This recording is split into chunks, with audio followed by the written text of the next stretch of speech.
All right, here we go. I think you're stuck with me tonight. I must admit that I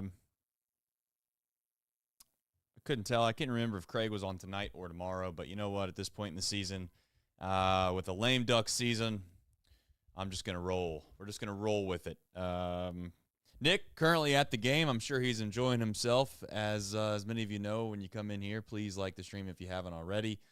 Listen, if you think we're going to talk about this game in depth tonight, you'd be wrong. I think that there's some other things to have conversations about.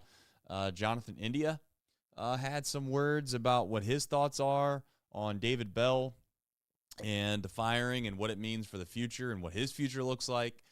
He also brought up another player that he referenced as the young core and that they're running out of time. We'll have a discussion about that. Carson Spiers obviously wasn't the best tonight, so we'll have a discussion, I guess, on what that means. I don't think it means a whole lot, and we'll have a discussion, obviously, about the offense. I think that there are some reasonable discussions to be had, so stick around. As far as the game goes, I have it on game day, and the game is over. So when we come back, we'll have those discussions and more, so stay tuned. You're watching Chatterbox Reds Solo Edition with Trace Fowler. Now it's going to take me a second to get to this. I almost had that. That would have been a smooth transition, but you know what? Sometimes you're not all the way prepared. I think I can speak for all of Reds country. Joey Votto, thank you. High drive, left center field, racing back to the wall, Bourgeois. The Reds are National League Central Division champions. In the air, left center field. Did he? He did! He did! Reds win! Line to the right field. Genius, the first Red ever with 4 home runs in a game. Can you believe it? In the air, down the right field line. Does it have a chance? The Reds have won on a 3-run home run on opening day by Ramon Hernandez. A strike away and out away is Homer Bailey.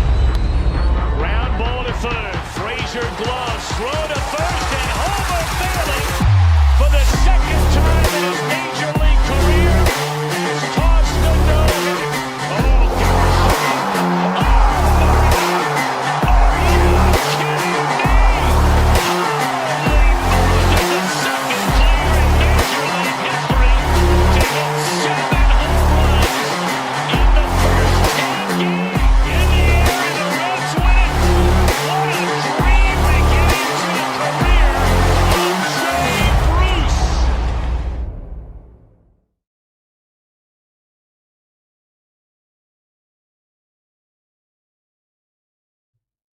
All right, a lovely addition, as they would call it, on Chatterbox Reds after a 6-1 loss to the Cleveland Guardians. What a name, by the way, the Guardians. I'm going to run graphics tonight, try to do everything in real time. And I'm just going to let you know it's probably going to be one of those situations where, there we go, slow running on the graphics. Listen, I said it before the show started. I'll say it again as the show starts. If you want to get into the nitty-gritty details about a game on September 24th, 2024, with a lame duck manager, a lame duck season, this isn't going to be the show for you, because I don't think it's really worth getting into the nuts and bolts of the game. But for, I guess, the overall flow of the show and the traditional sense of what we always do, I will get to that at the very beginning of this. But then I think that there's probably more other things to have discussions about that might actually be relatively entertaining and insightful. So we'll get to those in just a minute. But before we get to anything else, we got the box score recap, which is not going to be presented by Nick Kirby. It's going to be presented by me, and it won't be anywhere near detailed as Nick Kirby's. Significant plays of the game. There's a home run at the bottom of the first, Kyle Manzardo. That's his 5th home run of the year. That would give the Cleveland Guardians a 1-0 lead. And then Lane Thomas, home run. Absolute piss missile. Like, if you ever have seen a piss missile on a baseball field, that was an absolute piss missile. Line drive out to left field. That was his 15th home run of the season. That would give the Guardians a 3-0 lead. Top of the 4th, the Reds would answer. Spencer Steer would single home Tyler Stephenson, who doubled to lead the inning off. That would cut the lead to 3-1. But then from there, obviously, the Guardians would tack on run after run after run after run, giving them a 6-1 victory. As far as the starters, Bibee, pretty good. Pretty good. Let's get to his numbers. He went 7 innings, 4 hits, 1 earned run, 2 walks, 7 Ks. That's just better than what we have by far at this very moment in the season. Gaddis and Clace would close things down. And then as far as the Reds go from a pitching line, and I guess that's where we will start first, is Carson Spiers. I kind of made a little bit of a joke out of that, and I don't mean any disrespect, but he's just not a big league pitcher at this point. So it's, I mean, what do you want? What do you want from these guys that aren't good enough, right? It's like expecting, I don't know. It's like expecting Trace Fowler in high school to get a 32 on the ACT. It's just like, you can have that, you can hope for that, but that's just not going to happen. Hey, hell, at 24 at this point, to be honest with you. 32 would have been, you know, they would have been doing some investigating if I pulled a 32 on the ACT. But as far as Spiers goes, 4 innings, 5 hits, 3 earned runs, 2 walks. You can get away with giving up 5 hits if you don't walk 2 guys. But the big issue is obviously the 2 home runs. And then Jabot comes in. He gives up a run as well. Emilio Pagan, I don't want to go too far off the reservation in saying these things, but another disappointing signing for the most part this offseason. There really was only one bright spot in the Reds offseason, and I know Nick Krall, he has had moments of greatness, but he's also had moments of let's face it, of ineptitude. And right now, I think he's a C+ is what I would give him a grade for as his tenure as a Reds front office, I guess. And it's young, to be very fair. It is very young to try to judge Nick Krall at this very moment. But at the same time, let's face it, we're tired of waiting, and I think it's very fair to be tired of waiting at this point. There's really only so much that one can handle. Because it's the same story every single year. We'll get to that comment that was made by your leader in the clubhouse, Jonathan India.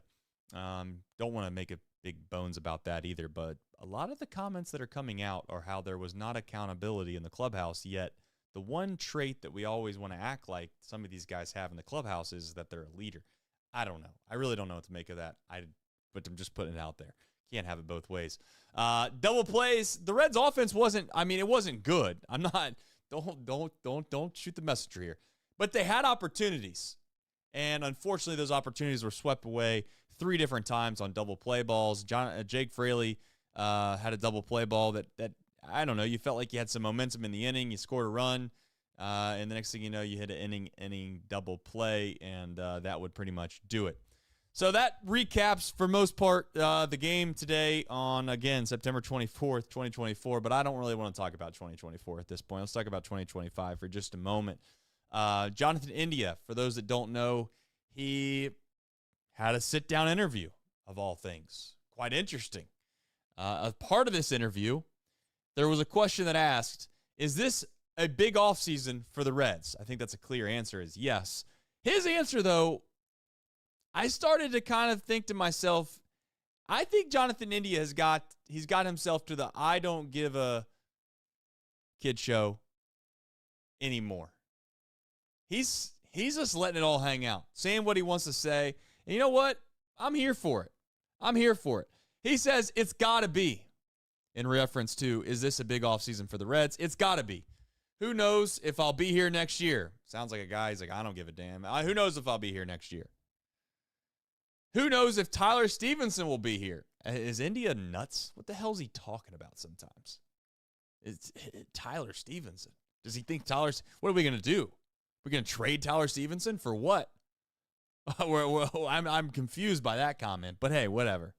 He's a baseball player, not a general manager. He said, we're running out of time. India is running out of time. As far as this young core, I don't know if they're running out of time, but anyways, he said, we're running out of time. We were the young core. Then we added Elly and so many guys. They need to make moves. I want to win. Everyone wants to win. That's the bottom line. We know we can. There are certain things that I think should happen. What does he think should happen is what I would guess. And then the part is, how does this team take the next step? He says a lot is going to change. I don't know what else is going to change, but I think a lot is going to change the next year. Now, some of these quotes are kind of like head scratchers. If you know something's going to happen, but then you say you're not sure what's going to happen, that's a little weird. But, well, anyways, we'll digress. He says, the thing that gets me, he says, base running was a big thing. The defense, there was some defensive stuff that went on that wasn't up to par. Guys, like, I'm pulling the chat up now. What are we talking about, yo? Like, what are we talking about? Like, this is where I have a hard time figuring out what the hell. Like, I respect anybody that makes the big leagues. You got to bust your ass for your whole life, okay? This isn't a God-given talent thing. Even Elly De La Cruz has to bust his tail to get to the big leagues. I respect these guys that get to the big leagues. I really do. But sometimes I think I even forget the brain power on some of these guys. And again, I'm not trying to say I'm the smartest guy in the room, because I never have been. I probably never will be. But as I've grown up, I've started to kind of do some calculations and say, well, why didn't they just do that from the start? And it turns out that would have been a better idea. My thing with Jonathan India is I don't understand some of these comments because they're counterintuitive to what his role would have been or what it should have been. And maybe he's just throwing himself under the bus. But he's saying to himself, he says, base running was a big thing. I agree with him. I think that there was some bonehead base running mistakes, and they were never corrected.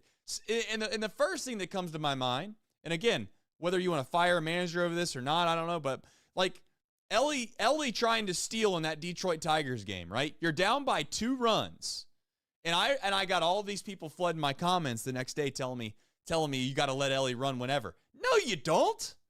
No, you don't. Like, with all due respect, there's got to be some ground rules here. There's got to be some situations where you do this or you don't do that.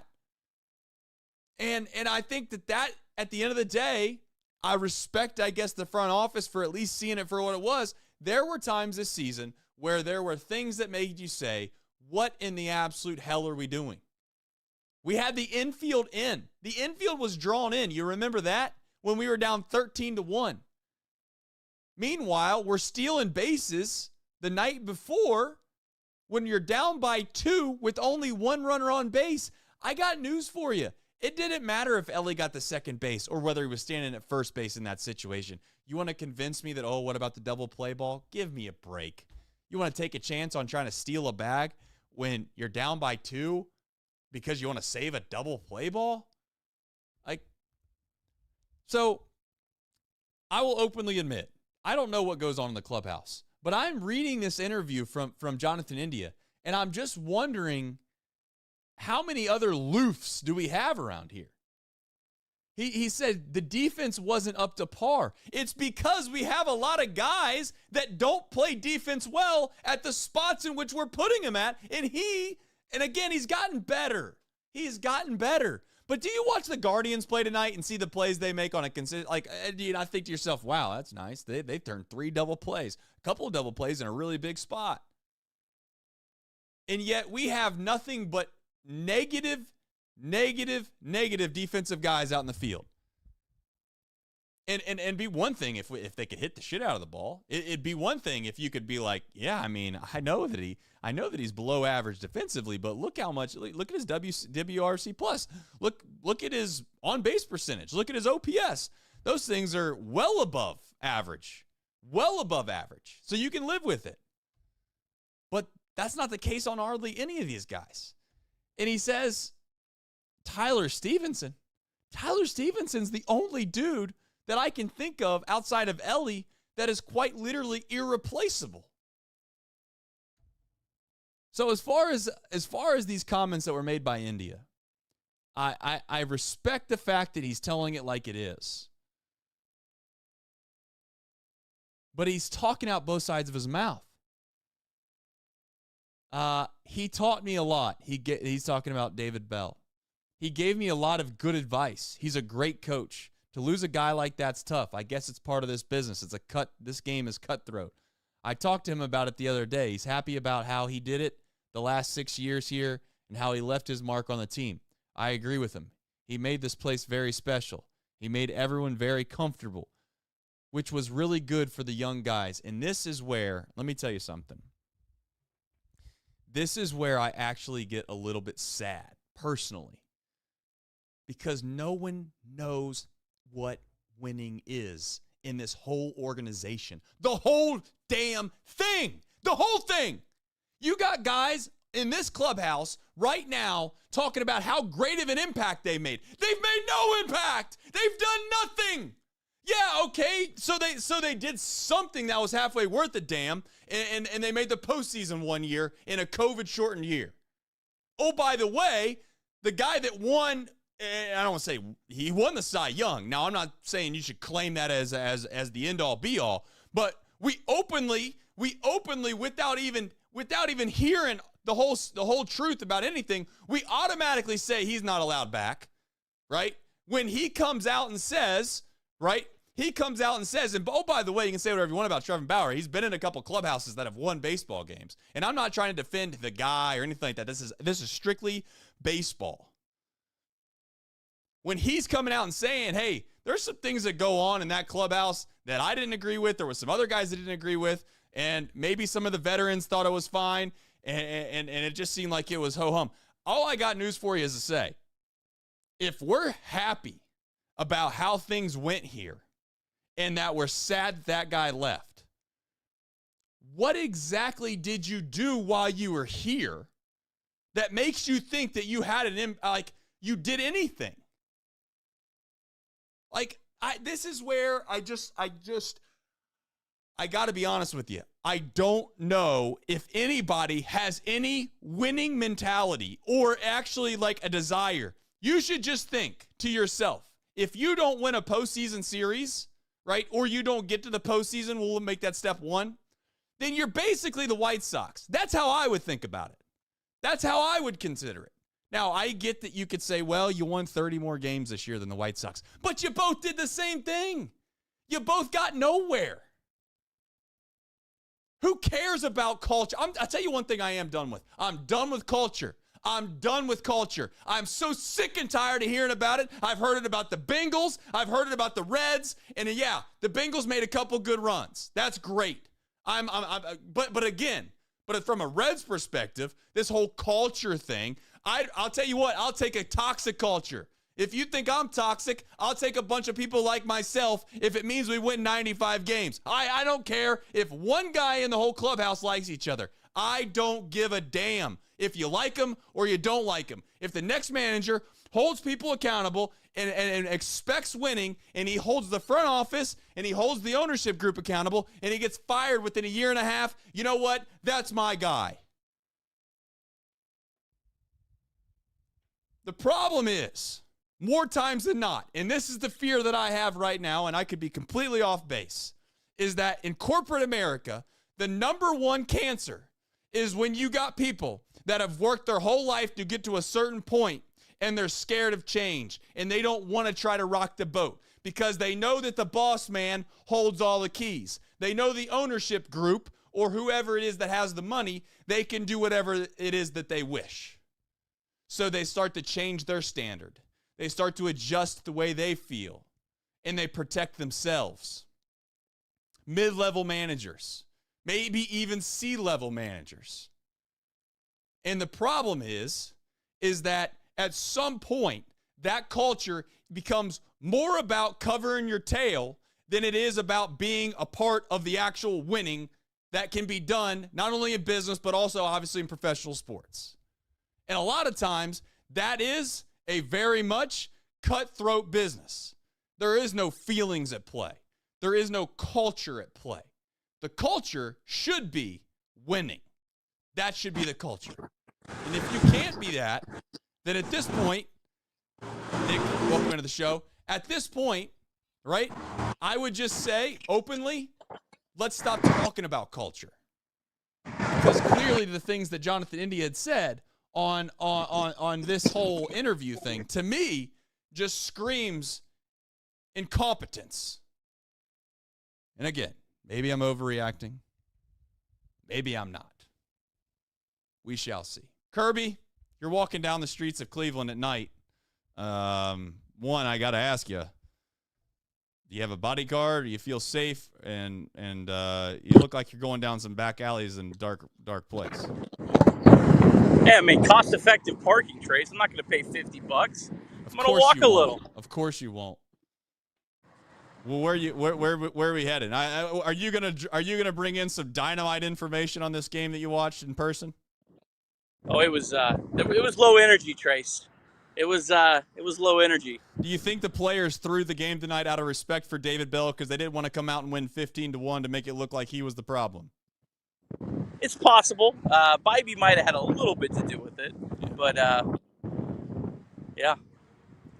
Well, I don't know if you had seen. I had been basically mostly talking about the culture, the idea of where this Reds franchise is, what the thought process is of what this team should do. And Jonathan India today, I'm sure you had seen it. Maybe you haven't.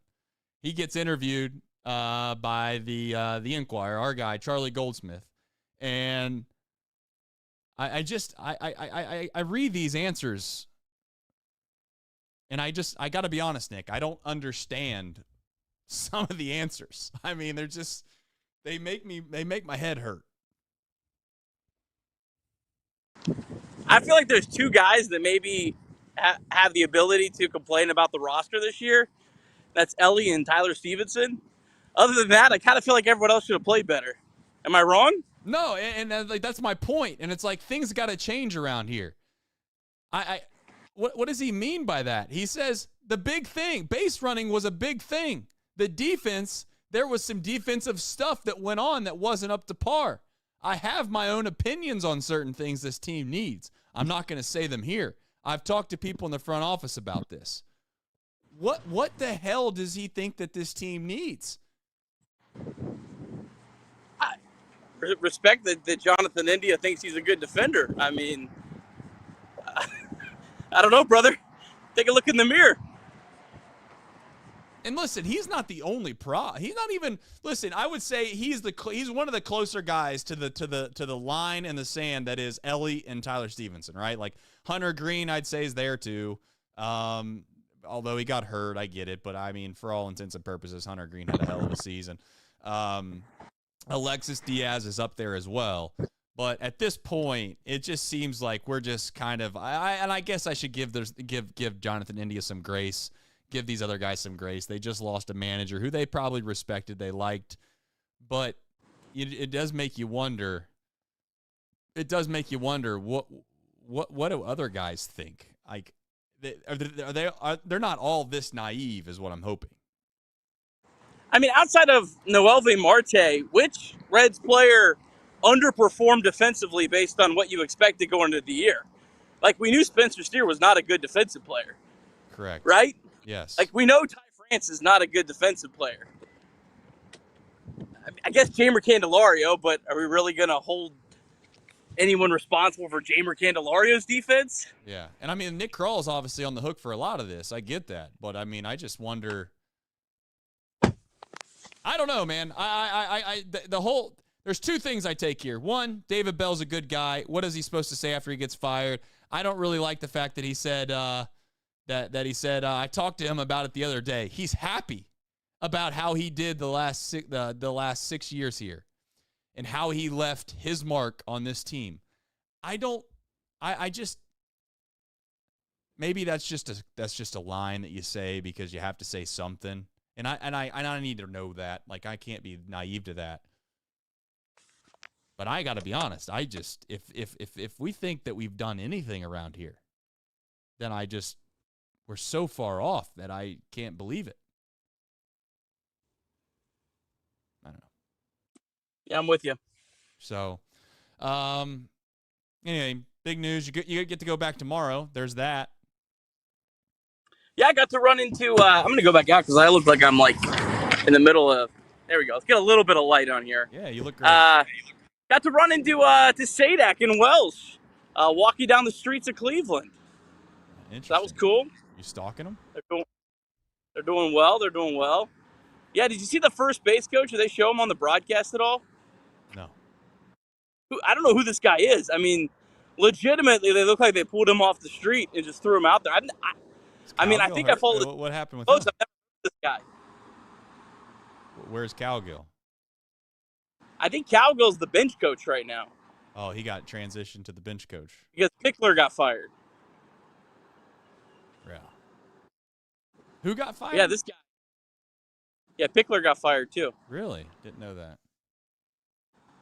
He was the problem. Pickler was the guy. Oh, Nick. Well, listen, it is at this point a 4 or 5 days away from just kind of resetting the old batteries and trying to kind of comprehend perhaps where this franchise is. But it's at this point, I'll give you your piece here before you head home. You got anything that you want to say or anything that you want to include on today's show? No, I just wanted to pop in, say hello, shout out to the chat. Trace, I would like to hear from you on my drive home. You've had a little bit of time to marinate on it. What's your thoughts on the Reds managerial search? Anyone stick out to you? I'll hang up and listen. All right, fair enough. The only issue that I have now is that Nick's gonna have a frozen face there the whole entire time. So I either have I have an opportunity right now to leave it to Nick's dismay, I'm sure, or I can take it away. So I'll tell you what, just for Nick's perspective, I think I'm gonna take it away. Which is you have to give me a second. All right, there we go. All right. I have had a chance to think on the managerial situation, and at this point, I think I don't so much care about the name as much as I care about what that person's expectations are going to be when they come in and what kind of actual – there's a word that comes to mind. I got to think of a better one. What kind of guts do they have to speak up when things aren't going the way in which they're supposed to go? Because let's face it, good parents in life, this is what I was thinking about mostly. Good parents in life, good friends, good teachers, and good coaches all have one trait that they always have, and that's tough love. There are times where you have to actually come down hard on people that you care about, and if they understand that your heart's in the right place, they'll be pissed off at you for a day, they'll be pissed off at you for a week, but eventually they'll come around and they'll see it for what it was, which is just constructive criticism. It's hard to do. You got to have a lot of guts to be able to do such a thing. It doesn't mean you're yelling all the time. It doesn't mean you have to go crazy on somebody in the dugout to be a perfect manager. But it does mean you're going to have to go to the ownership group, the front office, and players from time to time to let people know what needs to happen for you to be able to win. And I felt like that if there was anything, as much as we would all probably be very happy to be friends with David Bell, everybody that has said anything about David Bell, they've mentioned how good of a guy he is. I got a chance to interview him one time. Yes, he was very, very gracious and nice. But that is great in life, right? But that's not always what you need at the head of an organization to get you somewhere. All great entrepreneurs that I know of that I've studied were not the nicest of people all the time. They just had an expectation and a standard to what it should be. And if anybody didn't live up to those standards, then I guess no matter what your relationship with them prior to was, something changes. And I hate to say this, but I would love to ask David Bell and I would love to ask Nick Kroll one question. And it does pertain around Jonathan India, and I don't mean it to be about Jonathan India on this show, but I want to know whose decision it was to play Jonathan India at second base every single day when the plan was never that until Matt McLean gets hurt. You bring in a guy like Espinal who, yes, struggled at the beginning of the year, but I just want to know, Was it because we didn't have the heart to be able to tell somebody they needed to move? Is that the problem? And as far as the next search for a manager, I'm going to be indifferent about it, regardless of who they choose, because I want to give them a fair chance, even if it's Barry Larkin. I know that that's a name that some people, it's a lightning rod name. Some people love that idea. I would say most people probably don't love that idea. But having said that, I'll still give whoever it is a real chance. And I think that's the only thing that I can do now is wait and see who they actually choose and the way in which they go about managing this team. I want somebody not to scream and yell. I think that people take that and get that confused and throw chairs in the dugout and slam bats and all of that. I'm not asking for that. I'm not asking for that. All I'm asking for is that whichever way this roster is constructed to win and win at all costs, we aren't going to let feelings get in the way of playing guys in certain places or putting guys in certain spots of the lineup because they feel more comfortable here or they want to be here. Like if Elly De La Cruz, right, for whatever reason, went to the manager and said, hey, I want to hit fourth because I just feel the most comfortable there. Until statistics or analytics back that up, as a manager, if you think that he should be hitting leadoff, that's where he hits. You can't let I guess the terms you can't let the inmates run the asylum. And in a way, I think that's what happened with this Reds franchise for the last maybe couple years. And unfortunately, it has its pros and its cons.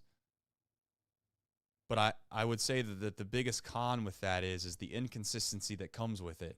The pro can be that you can get hot because winning fixes everything. Like last year, that team, they caught some fire, and that's where it can actually spark something to where you can move forward and actually, perhaps get away with this being a player's manager type situation.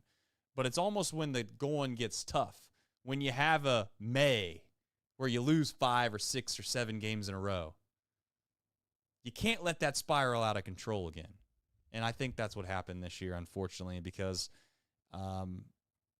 oddly enough, leadership doesn't seem to be a thing that happens in this clubhouse so far. So Schumacher, I think, is probably at the top of that list right now. I do not there's just 2 guys I don't think I want. I don't know if I want Ross, and I don't know if I want Larkin. Larkin, mostly based off of experience, and Ross, based off the fact that I think that you're basically trading out David Bell for David Bell 2.0 in a little bit of a way. I just think you are. So, and again, I don't know these guys personally, so it's hard for me to, be too over the top on any of this. But if I'm telling you, I know people made fun of me for saying this the other day, perhaps, but I just think that if you're Nick Krall, you shoot for the stars, and I also think that you don't bat an eye about going after some people that have had a lot of success in their entire life and career in baseball. You might think I'm crazy for saying this too, but Pat Murphy was an excellent baseball guy his whole life. And then he got an opportunity to manage for the Brewers, and now it looks like he hasn't skipped a beat. There's another guy. I don't know if you've ever heard of him. Let me get his first name because I don't know his first name. Tim. There's a guy named Tim Corbin, okay, that also has a relationship with another guy on this staff. And I don't know if Tim Corbin would ever be interested in being a major league manager, but that's an off-the-wall idea that I had. And he's had a lot of success in his life and his career. And I think that he's a winner. And say whatever you want, but if you're capable of building an absolute monster of a house at Vanderbilt, which I get's in the SEC, all that, but, something to keep an eye on. As far as Francona, I don't think it's available. I personally don't think it's available. Don't think he has interest in managing anymore, and that's just the way it's going to be. And if I'm wrong on that, that's fine. But Tito had some health issues a couple years ago, and I think when mortality at any point in your life creeps into the picture, I think it can reset your life goals and what you want.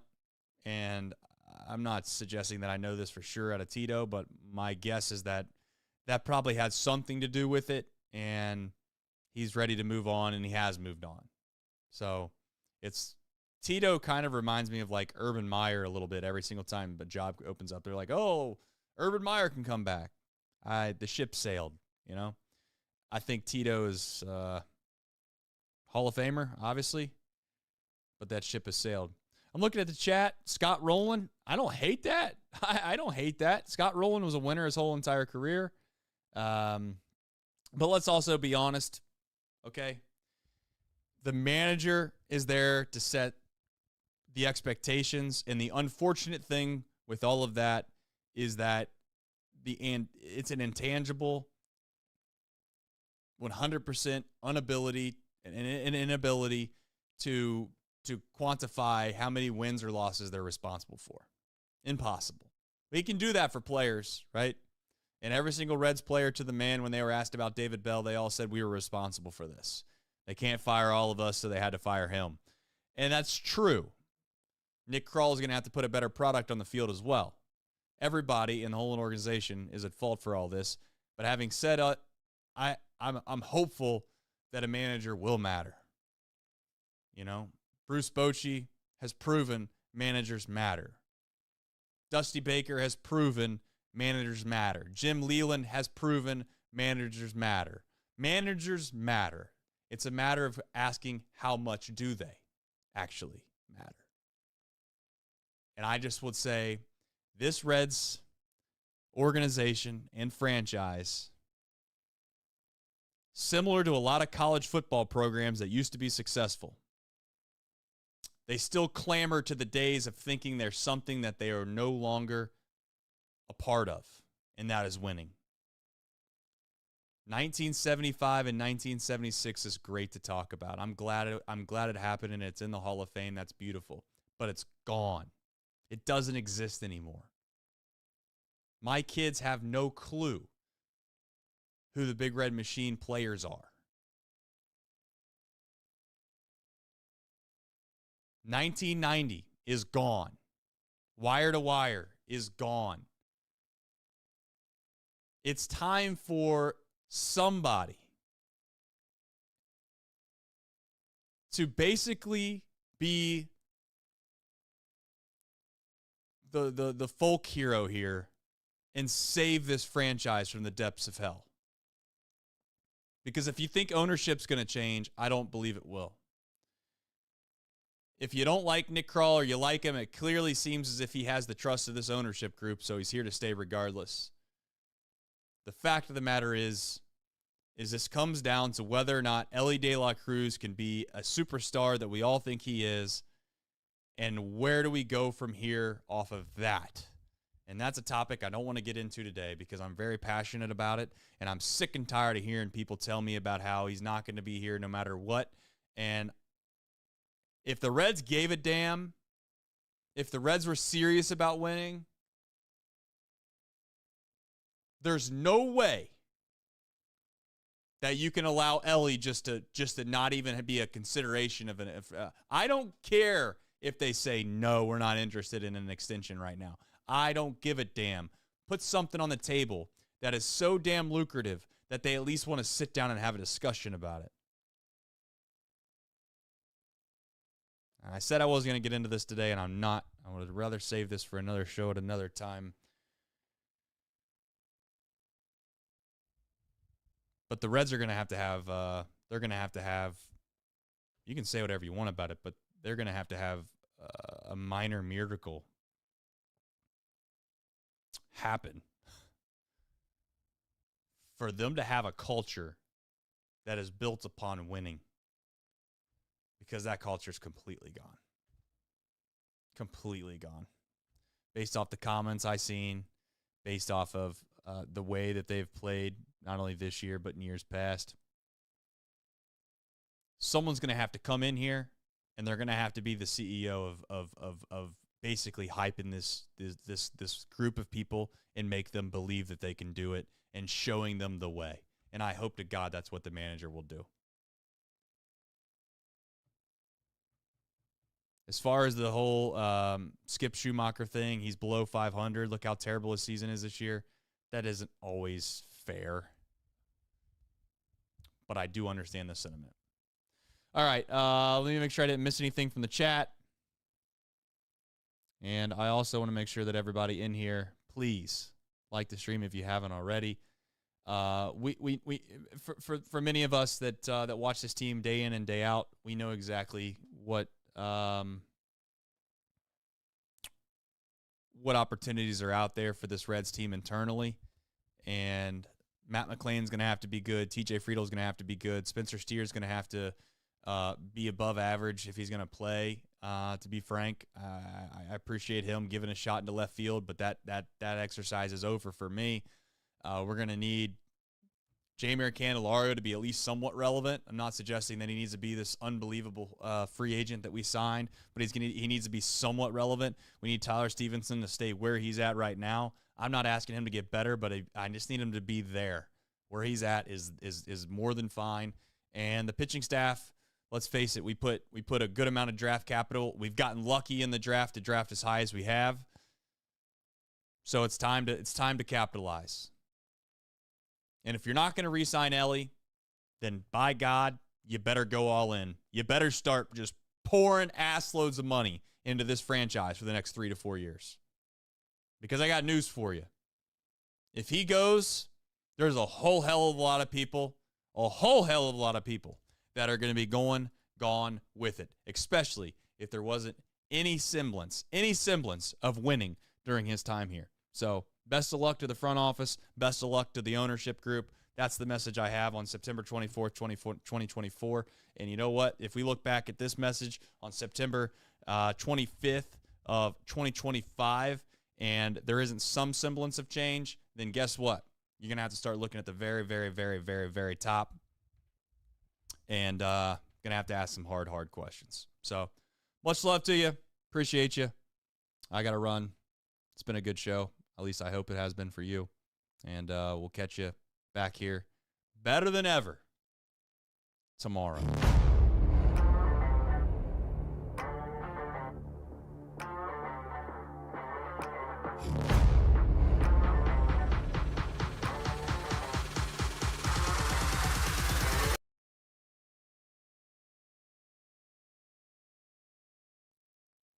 RZ coming in with a super chat on me as I hit the outro. Now, a lot lesser men would have just left the stream. They would have been like, oh, I didn't see it. I'm sorry, RZ. Please forgive me. I never seen it. Nope, not me. I'm a man of integrity, man of honor. RZ says Benavidez deserves a shot.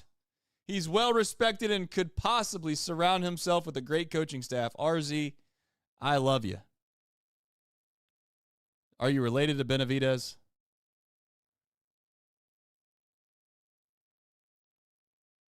I could do some fire clip right now, and I don't want to do that. But listen, with all due respect, maybe you meant that very well. I think Freddie Benavidez has been a part of this organization for a long time. Great guy, incredible guy. If Freddie Benavidez gets hired as manager, I got news for you. They're I don't even know if there'll be a 2025 season because that ballpark will be burnt to the ground. They'll be playing over there at the I don't know where they'll be playing baseball games at, but it won't be Great American Ballpark. So there's just no way. Absolutely no way. And that's no disrespect to Freddie Benavidez. So we'll see. I'm not going to go in on it. I had some jokes to be made about that, but you know what? I think that would be disrespectful to Freddie. I don't want to do that. And I also think it would get some people fired up during political season, I'm sure. But regardless. All right. Much love to you. Appreciate you hitting the outro for one final time. And we will see you back here better than ever tomorrow.